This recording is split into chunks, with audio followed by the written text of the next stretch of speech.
So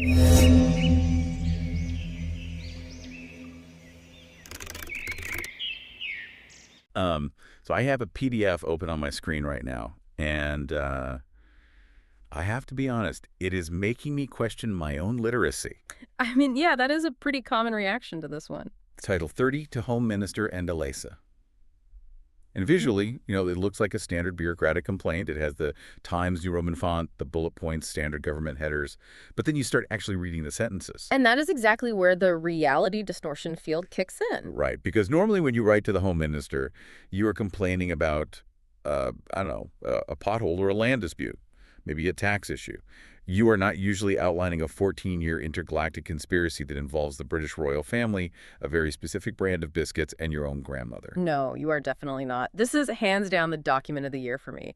It is this sprawling 30-page manifesto written by a man named Shrita V. Navin, and on the surface, it is a plea for help. He is homeless, he is unemployed, and he has been suffering a 14-year exile since 2013. But to explain why he is homeless, he doesn't blame the economy or bad luck. He blames a hidden administrative system that he calls M-Mathematics. MFIA Mathematics. I mean, that is a catchy title. I will give him that. It really is. It stands for his broader theory, which he calls OAI, or Original Alien Ingenious. And the document is essentially this complex theoretical framework. It is like a user manual for reality written by a man who genuinely believes he has cracked the source code of the universe. Okay, so for everyone listening, our mission for today's deep dive is to decode this framework. We are going to try to understand exactly how Shrita V. Navin sees the world. We need to talk about a syndicate he calls Team Wanilla. We have to figure out why he believes he is a target of this group. Right. And we really need to explore his specific requests for legal intervention in 2026 and a demand for a ready-made wife and children. Which is a phrase that just stays with you. Ready-made wife. It really does. It is so jarring. But before we get to his demands, we have to understand the worldview. And I want to start exactly where the source document starts, with the redefinition of the word alien. Because when I say alien, you think E.T., right? Of course. That is our standard cultural programming. Little green men flying saucers, maybe the xenomorph from the movies. Exactly. But Navin says that definition is not just wrong. He says it is a calculated lie. He argues that the entire concept of extraterrestrials, beings from another planet, was created solely to hide the existence of a human administrative power structure. Okay. He says it is a massive cover story designed to evade law and order. So walk me through that logic. Because how does blaming Martians help a human administrator stay in power? Well, think about it in terms of jurisdiction and liability. If a military drone crashes into your house, you can sue the pilot or the government. There is a paper trail. Right, there is accountability. Exactly. But if a UFO crashes into your house, who do you sue? You can't exactly serve a subpoena to a Martian. Navin argues that the alien narrative is a loophole for these global elites to commit crimes or manipulate the world while maintaining total immunity. If the perpetrator is officially unknown, then the known powers get to walk away scot-free. Wow. So it is the ultimate legal loophole. It is, and he backs this up with some serious linguistic judo. He breaks the word down into derivations. First, he says, look at the word alliance, A-L-L-I-A-N-C-E. An alliance is a formal agreement between parties like nations or businesses working toward a common goal. Okay, I see the phonetic similarity there. Alien. Alliance. He argues alien is just a derivative of alliance, specifically an administrative alliance. But then he goes a step deeper. He splits the word into A plus lion. A lion, like the actual animal. Yes, the king of the jungle, the first lion. He argues that the people running this hidden system view the world as a literal jungle, and they are the apex predators. So when they call themselves aliens, they are secretly telling you they are the lions of the alliance. That is certainly a very creative interpretation of etymology. But it is completely consistent with his view of history. He actually traces this entire system back to the origins of democracy in Athens, in Greece, and Rome. But usually we think of democracy as the power of the people, but he thinks it is the exact opposite. He claims democracy is just the user interface for their rule. It is a front.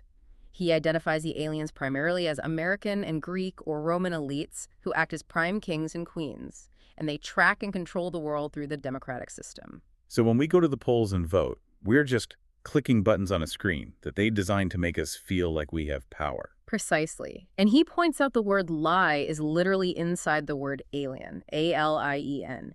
He says lie stands for falsehood, and alien stands for those who tell the lie to maintain position number one. So the entire concept of the UFO is the lie told by the Alliance to keep their power completely hidden. It is basically a conspiracy of language. Okay, so if these aliens are actually human administrators, how are they organized? Because he doesn't just vague post about them being in charge. He's a very specific, detailed chart. He does, and this brings us to what he calls the AI administration structure. Navin organizes this global control system using a model that combines the solar system with a game of chess. Naturally, because why keep a global conspiracy simple when you can make it cosmic? Well, it functions on a very strict hierarchy of 10 positions. Okay, let's walk through this cosmic hierarchy. If this is a corporation running the world, who is the CEO? At the very center, you have position number 0. This is the Lord, King, or Queen. This corresponds to the sun. They are independent and act as the center of gravity for the entire system. The sun. Makes sense. Then moving out, you have position number 1, the Prime King or Queen. This corresponds to Mercury. Navin also refers to this position as the Rho King. Rho King. What exactly does that mean? He doesn't explicitly define it in the text, but within the context of his mafia math, a row implies order, lining things up. The Prime King keeps all the ducks in a row. And what is fascinating is he specifically links this position to the American International Calling Code, which is +1. Of course.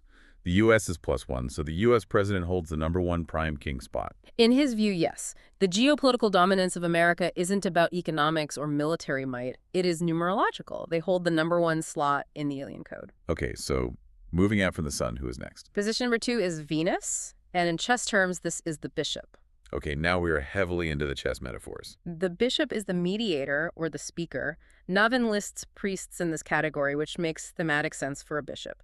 But he also lists specific people, like Aishwarya Arjun. Aishwarya Arjun, the actress. Yes, and this is a really important recurring theme in the document. Navin does not distinguish between hard power like politicians and soft power like actors. To him, they're all just agents on the same exact board. A Bollywood starlet has just as much alien authority as a cabinet minister, as long as she holds the right position number. That is fascinating. It really levels the playing field. Mhm. It implies that pop culture is just as engineered as foreign policy. Which brings us to position number 3, Earth, the knight or the horse. And the knight in chess moves in an L-shape right. It jumps over other pieces. Exactly, and it represents the heir or the Yuvaraja, the prince in waiting. He lists Yadavir Wudiyar, the scion of the Mysore royal family, as his prime example here. The Mysore royal family. They come up a lot in this text. They are absolutely central to his narrative. Placing Yadavir as the knight, someone who is mobile, dangerous, and can jump over obstacles, is highly significant in Navin's worldview. Then we have position number 4, Mars, the rook. The elephant in Indian chess terms, or the castle. This is the defense ministry. But Navin adds a very dark twist here. He says position number 4 controls security and defense, but also terrorist activities. Wait, he lumps the National Army and terrorists into the exact same department. He does. In the OAI framework, terrorism isn't an attack on the system. It is a function of the system. It is just the rook making a move on the board. Whether that force is a state-sanctioned army or a non-state terrorist group, it all falls under the rook's jurisdiction. That is a remarkably bleak worldview. It means there is no such thing as a true rebel. Even the people violently fighting the power are just employees of the power. Just employees in the rook department, yes. Then you have position number 5, the pawn. These correspond to Pluto, or satellites. These are the rank and file soldiers. And then positions 6 through 9 are just king or queen versions of the previous roles, like the chief king, bishop king, knight king, and rook king. But wait, we are missing a number. We went up to 9. Where is position number 10? Position number 10 is the wild card, the Lord King, also known as the Son of Sun. And let me guess, this is Navin. This is Navin. He claims the position of number 10, Lord King. He justifies this numerologically through his birth month, which is October the 10th month, but also through his actual name, Navin. Which translates to new. Right. He believes his specific designated role in this cosmic administration is to bring innovation, creation, and the new to the system. So he sees himself as the ultimate innovator trapped in a rigid system that is actively trying to suppress him. Exactly. He describes the system as being divided into wings, a left wing and a right wing. And it is also divided into kingdoms, the king's kingdom, which is male-led, and the queen's kingdom, which is female-led. It is incredibly structured. It isn't just a vague, paranoid feeling of they are out to get me. It is a very specific they. Yeah. The rook from the queen's kingdom is executing a specific maneuver against my knight. Precisely. And that maneuver isn't just a physical attack in an alleyway.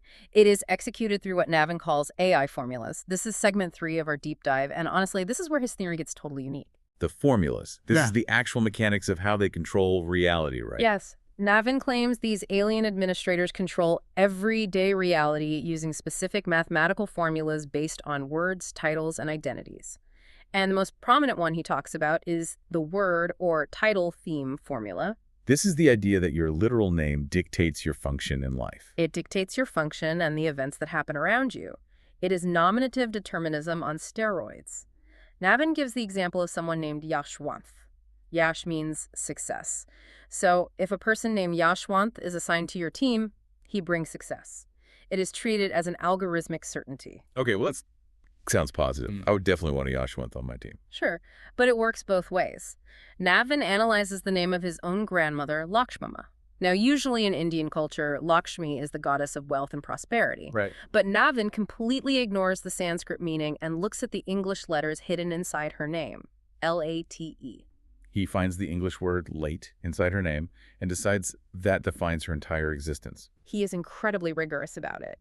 Because her name contains the late formula, her assigned function in the system is to generate delay. If she cooks dinner, it is late. If she tries to send him money, it arrives late. Here is the wildest part. He claims her mere physical proximity affects the actual traffic around him. Traffic, as in cars on the road. He says when the late formula is active, even the bike riders giving him a lift physically cannot exceed 30 or 40 kilometers per hour. He believes the late formula chemically suppresses the motorcycle engine's ability to create speed. He genuinely thinks his grandmother's name acts as a physical speed governor on random motorcycles in Mysore. In his reality, yes. It is a chemical and mathematical reaction. Her identity radiates this late energy. He also mentions she blocks the teacher community because she used to be a teacher. And she deploys what he calls the avamana or insult formula. How exactly does an insult formula work? He mentions that she uses avasha or foul language themes to artificially increase the number of insults he receives from strangers. So if he is walking down the street and someone randomly shouts at him, he doesn't just see a rude person having a bad day. He sees a deployed formula that was initiated by his grandmother. It creates a world where literally nothing is accidental. A random insult is just the Avamana formula being run by a position number 2 agent. Correct. He also mentions a relative named Nanjama. Nanja is phonetically associated with Nidra, which means sleep. So her presence causes him to be denied rest or actively keeps him in a dormant state. It is almost like he is living inside the Matrix, and he's the only one who can see the green code dropping down. He calls this the identity or image formula, and he breaks the word identity down as I plus done plus T. Identity. Yes, the theory is that doing something once creates an identity that is then endlessly replicated or traded by the system. That is a very creative way to break down a word. And this leads to what he calls the Aishwarya paradox. This is one of the most detailed examples in the entire text. He explains how a person named Aishwarya functions in reality. Now, Aishwarya generally implies wealth or prosperity. But Navin argues her actual effect changes entirely depending on which family or team she is assigned to by the administrators. So an Aishwarya in one family does not function the same as an Aishwarya in another family. No. If she is assigned to Navin's family, he says she brings innovation. But if she's assigned to the Tata family, she serves the Tata community. If she's assigned to the Bachchan family, like Amitabh Bachchan, she serves the Bollywood community. He specifically mentions the Bachchans. He does. He calls Amitabh Bachchan Big B, which he interprets as Big Bishop. Big Bishop. He claims Bachchan is a position number 10 Lord King, just like Navin himself, because Bachchan was also born in October. He seems to view Bachchan as one of the very few people on Earth who might actually understand the code, even though they are positioned on opposite sides of the cosmic board. Wow. But there is a much darker side to these formulas in the text too, right? I want to talk about the commitment procedure, because Navin describes this dictator-like rule where relationships and business deals are sealed via commitment. This was honestly disturbing to read. He explicitly links the word commitment to sexual acts that are recorded to create security evidence for blackmail. He calls this the go-down formula. The go-down formula. Like a go-down as in a warehouse. Go plus down, keeping people down or keeping them under control in reserve. He claims this blackmail evidence is stored like goods in a warehouse to be used whenever necessary to force people in the system to act. And he applies this bizarre formula to actual real-world news events. He does. He references the Prajwal Ravana sex scandal. Now, for you listening who might not follow Indian politics closely, this was a massive real-world story involving leaked videos of sexual abuse by a member of parliament. And just quick note for you listening, whenever we touch on real political figures or parties today, left-wing or right-wing, we are absolutely not taking a side. We are just reporting how this document frames them through this mathematical lens. Exactly. We are just looking at Navin's interpretation. And Navin's interpretation is wild. He claims it wasn't rape or a standard political scandal. He argues it was a commitment procedure where the videos was intentionally leaked by enemies to dismantle the Devgata family's political network. Yeah. He views the entire tragedy entirely through the lens of this alien system regulating its internal members. So even the horrific news we see on TV is just the result of these formulas misfiring or being weaponized by different factions. So who are the players moving these pieces against Navin specifically? Because he names names. He has this sort of Legion of Doom that he calls Team Wanilla. Team Wanila. It sounds like an ice cream flavor, but in his world, it is a geopolitical nightmare. It is a portmanteau, he breaks it down. WA stands for Washington, or the House of Windsor, the British royal family. The British royals are involved in harassing a man in Mysore. Directly involved, according to him. Then the Ni stands for Ningama, his great-aunt, and the La stands for Lakshmama, his grandmother. So it is a literal coalition between the White House Buckingham Palace and his grandmother. And the Mysore royal family, the Woodyars. He explicitly names the Woodyars as the local heads of the team tormenting him, working hand in hand with the British royals. But why? Why would the House of Windsor or the Woodyars care about Sridev and Navin? The motive comes back to his position. Navin claims he is the 7th generation #1 prime king of his family line. He believes the Woodyars and the Windsors are actively trying to suppress him to maintain their 50% control over the region. He actually references a Britannia 50-50 formula. Britannia 50-50. Like the popular biscuit brand. Yes. He takes the literal brand name of the biscuit and interprets it as a secret geopolitical treaty. He argues that when the British left India, they didn't leave completely. They kept a 50% stake in the power structure maintained through these alien administrative channels. Navin's natural rise to power would threaten that delicate balance. That scale is just vast, and yet it is simultaneously so deeply personal. His own grandmother is in on the global conspiracy. He frames it as family betrayal on a cosmic scale. He says his aunt Manjula is the Night Queen leading the local opposition against him. He claims she uses Ma formula's words, starting with Ma, like Maya, which means illusion, Marga meaning path, and Mana meaning dignity, to systematically increase his suffering. He also mentions she uses Max formulas to maximize the pain. It is incredibly tragic, really. He looks at the people who should be the closest to him, his own family, and sees them as active agents of a global conspiracy designed to break him. And he actually tracks the damage they've done through a rigid timeline of what he calls breakdowns. Yes. This brings us to segment 5. He doesn't see a single failure in his life as bad luck or poor choices. Every failure is a carefully engineered breakdown. Let's walk through this timeline because it starts really early in his life frame. It starts in 1993, the first education breakdown. Navin was in the 2nd grade. He claims he was an above-average student, but he was mysteriously made to repeat the grade. Why would they hold back an above-average student? The school, which was called RTM, claimed he was weak in English. But Navin sees this as the very first move by the team to delay his progress in life. They needed to delay his batch. They needed to slow his timeline down so he wouldn't reach his potential too soon. Wow. And then what happened in 2003? The second education breakdown. He was in his pre-university course, his PUC. It was abruptly halted due to an attendance shortage. But Navin explains the shortage was entirely caused by a lack of family support. He had no money for food or textbooks. He says this was all orchestrated by the Wanila team. His father refused him funds. He was physically blocked from going to class. So they systematically sabotaged his education. What about his career? Because he did work right. He did. In 2013, we see the professional breakdown. Navin was working at a local news channel called Amag Mysuru. He was finally in media. This should have been his moment to shine as the prime king. But then comes the Shrutha Balal incident. Yes. He describes Shrutha Balal as a colleague who initiated a relationship with him. He literally calls her an instant girlfriend. Instant girlfriend. But he claims she broke it off abruptly and ruined his reputation in the office.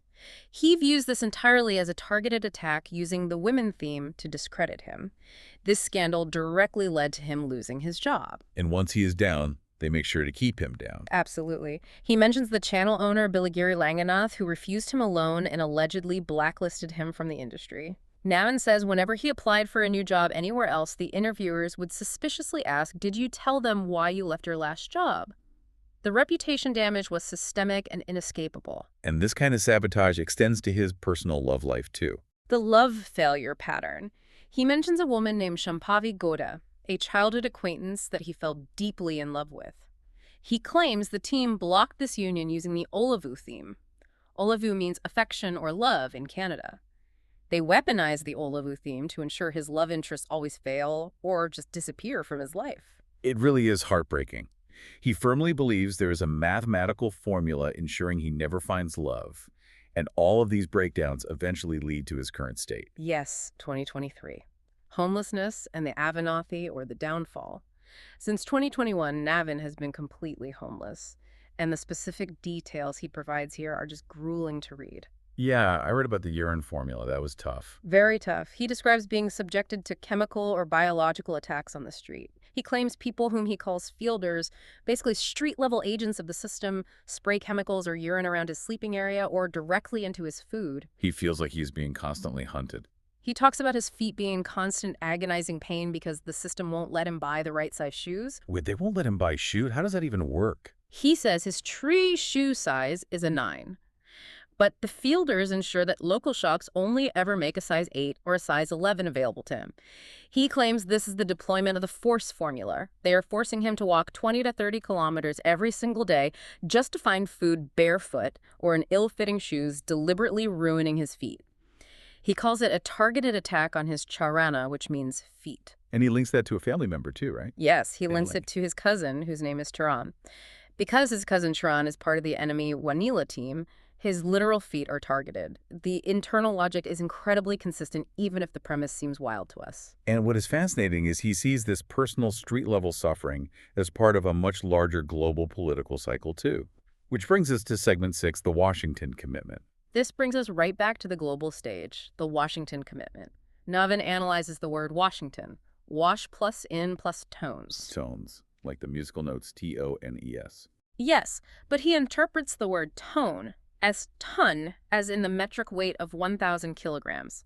And since the number 1,000 has 4 digits, he argues this mathematically represents 4 terms in office. Okay, that is quite a leap. 4 digits equals 4 political terms. And since a standard political term is 5 years, a Washington commitment grants any political entity 20 solid years of unbroken power. And who currently has this Washington Commitment, according to him? He points directly to Narendra Modi and the BJP. Again, staying politically impartial, here we are just looking at his theory. He explains their long tenure is not just about getting votes. It is the result of this specific alien contract. They secured the Washington Commitment, so they are mathematically locked in for 4 terms. He also mentions a much larger cycle, a super cycle. Yes. He claims a 100-year super cycle ended in December 2099. Wait, 2099? But that is decades in the future. Navin operates on a completely shifted calendar. He believes the preparation for the next-level democracy actually began in January 1800 using the Navin title theme. He believes the world has been preparing for his specific era, the Navin era, for over a century, and that is exactly why the Wanila system is attacking him so fiercely right now. It is the final desperate battle before the transition of power. Which perfectly explains the urgency of his demands in segment 7. He isn't just writing to the government asking for subsidized housing. He's demanding a ready-made wife and children. This is perhaps the most striking and memorable part of the entire petition. He is writing to the Home Minister of Karnataka and Nalalsa. He explicitly states he is currently in wartime. Ready-made wife. That is such a specific and unusual word choice. It implies he literally does not have the time to court someone or start a relationship from scratch. He firmly believes he is owed this family. He argues that the alien system violently stole his prime years from age 20 to 40. They stole his natural opportunity to marry and have a family. So he views it as state restitution, like getting back pay for a wrongful conviction. Exactly. He wants the family he would have had if the alien system hadn't intervened and ruined his timeline. He wants the government acting under the London Love and Wuduar Olivu theme to step in and provide him with a wife and children immediately. And what has been the official legal response to this 30-page document? Total inaction. Navin lists numerous official complaint letters. He calls them the SVNL series that he has sent to local police stations like Devraja and Nazarbad. He lists the theft of his mobile phones, his ID cards, his footwear, but he alleges the police completely ignore him because they are under the direct influence of Team Wanilla. He thinks the police are fielders, too. Yes. He describes walking into the station and being ignored or having his legitimate complaints closed without any investigation. He doesn't see this as normal bureaucratic incompetence. To him, it is absolute proof of the conspiracy. You know, when you zoom out and just hear the summary, it is so easy to dismiss this as well, just the ramblings of someone who's unwell. But when you really look at the sheer detail of it, the word themes, the solar system hierarchy, the historical connections to Athens, it is a staggering creative achievement, even if it is entirely born from deep personal suffering. It is a totalizing worldview. It explains absolutely everything. It explains why he failed the second grade, why his girlfriend left him, why Modi is prime minister, and why his feet physically hurt today. It connects the absolute micro to the macro seamlessly. So what does all of this actually mean for us? That is the big question. Navin's reality is one where our sacred democracy is just a user interface, a mask. And behind that mask is this ancient, cold, mathematical machinery of control. It really makes you think. We all walk around every day thinking we are making our own free choices. We pick our jobs, our partners, the shoes we wear. But Navin's theory suggests we are just drifting through a predetermined script written by prime kings and bishops. And if his theory of word themes governing reality were even metaphorically true, how much of our own lives are actually dictated by the labels we are given? Does a man named Victor subconsciously win more often? Does a woman named Grace move through life more smoothly? Navin believes these aren't just names. They are literal commands executed by reality. That is a deeply sobering thought. What if the labels you were given at birth are quietly dictating the trajectory of your life? We are going to leave you with that to mull over.